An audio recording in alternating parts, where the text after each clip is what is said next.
എല്ലാവർക്കും news first മലയാളത്തിന്റെ പുതിയൊരു വീഡിയോയിലേക്ക് സ്വാഗതം. ക്രിക്കറ്റ് വാർത്തകൾ ആദ്യമേ അറിയാൻ ഈ ചാനൽ മറക്കാതെ സബ്സ്ക്രൈബ് ചെയ്യുക. വേൾഡ് കപ്പിൽ ഇന്ത്യയുടെ അടുത്ത മത്സരം വന്നെത്തിയിരിക്കുകയാണ്.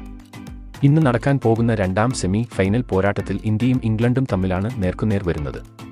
മികച്ച ഒരു ടീമാണ് ഇംഗ്ലണ്ട്. അതുകൊണ്ട് ഇന്ത്യ അവർക്കെതിരെ കളിക്കുമ്പോൾ നോക്കി തന്നെ കളിക്കണം. ഇല്ലെങ്കിൽ ഇന്ത്യക്ക് പണി കിട്ടാൻ സാധ്യതയുണ്ട്. ഇപ്പോഴിതാ ഇന്നത്തെ ഇന്ത്യൻ ടീമിൽ വലിയ മാറ്റങ്ങളാണ് വന്നിരിക്കുന്നത്. ശിവം ദുബെ, ജഡേജ എന്നിവർ ഇന്ത്യൻ ടീമിൽ നിന്നും പുറത്തായിരിക്കുകയാണ്. അതോടെ സഞ്ജുവിന് ലോട്ടറി അടിച്ചു. അപ്പോൾ ഇന്ന് നടക്കുന്ന ഇന്ത്യ ഇംഗ്ലണ്ട് സെമിഫൈനൽ പോരാട്ടത്തിന്റെ കംപ്ലീറ്റ് പ്രിവ്യൂ അനാലിസിസ് ആണ് നമ്മൾ ഇന്നത്തെ വീഡിയോയിൽ നോക്കാൻ പോകുന്നത്. വീണ്ടും ഒരു T20 ലോകകപ്പ് സെമിയിൽ ഇന്ത്യയും ഇംഗ്ലണ്ടും നേർക്കുനേർ വരികയാണ്. 2022 നടന്ന വേൾഡ് കപ്പ് സെമിയിൽ ഇംഗ്ലണ്ട് ഇന്ത്യയെ നാണം കെടുത്തിവിട്ടിരുന്നു. അതുകൊണ്ട് അതിന്റെ പ്രതികാരം ചോദിക്കാൻ ആയിരിക്കും ഇന്ന് രോഹിത്തും സംഘവും ഇറങ്ങുന്നത്. ഇംഗ്ലണ്ട് മികച്ച കളിയാണ് ഈ വേൾഡ് കപ്പിൽ കാഴ്ചവെക്കുന്നത്.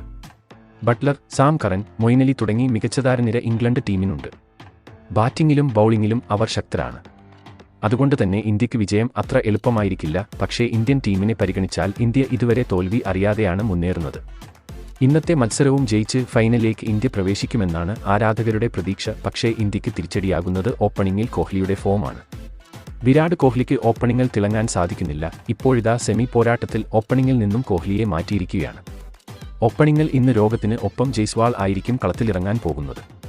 രോഹിത്തും ജയ്സ്വാൾ ഇന്ന് ഇന്ത്യൻ ഇന്നിംഗ്സ് ഓപ്പൺ ചെയ്യും. 3-ാം നമ്പറിൽ ആയിരിക്കും കോഹ്ലി കളിക്കുന്നത്.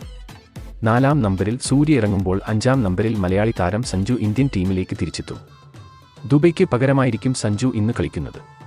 അതുപോലെ ജയ്സ്വാൾ ടീമിലെത്തിയതോടെ ജഡേജയുടെയും സ്ഥാനം നഷ്ടമായി. കഴിഞ്ഞ മത്സരങ്ങളിൽ എല്ലാം ജഡേജയും ദുബൈയും ഫ്ലോപ്പ് ആയിരുന്നു. അതുകൊണ്ടാണ് നിർണായക മത്സരത്തിൽ BCC ഇപ്പോൾ മാറ്റം വരുത്തിയിരിക്കുന്നത്. ഇപ്രാവശ്യം ഇന്ത്യ രണ്ടും കൽപ്പിച്ചാണ് വന്നിരിക്കുന്നത്. എന്ത് വില കൊടുത്തും ഇന്നത്തെ സെമി പോരാട്ടം ജയിക്കണം. അപ്പോൾ ഇന്നത്തെ ഇന്ത്യയുടെ പ്ലേയിങ് 11 നമുക്കൊന്ന് പരിശോധിക്കാം. രോഹിത് ശർമ്മ, ജയ്സ്വാൾ, വിരാട് കോഹ്ലി, ഋഷഭ് പന്ത്, സൂര്യകുമാർ യാദവ്, സഞ്ജു സാംസൺ, ഹാർദിക് പാണ്ഡ്യ, അക്സർ പട്ടേൽ, കുൽദീപ് യാദവ്, ബുംറ, അർഷദീപ് സിംഗ്. ഇതാണ് ഇന്ത്യയുടെ ഇന്നത്തെ പ്ലേയിങ് 11. England team ശക്തരാണ്. അതുകൊണ്ട് ഇന്ത്യ നോക്കി കളിച്ചില്ലെങ്കിൽ അടിപതറും എന്നത് ഉറപ്പാണ്.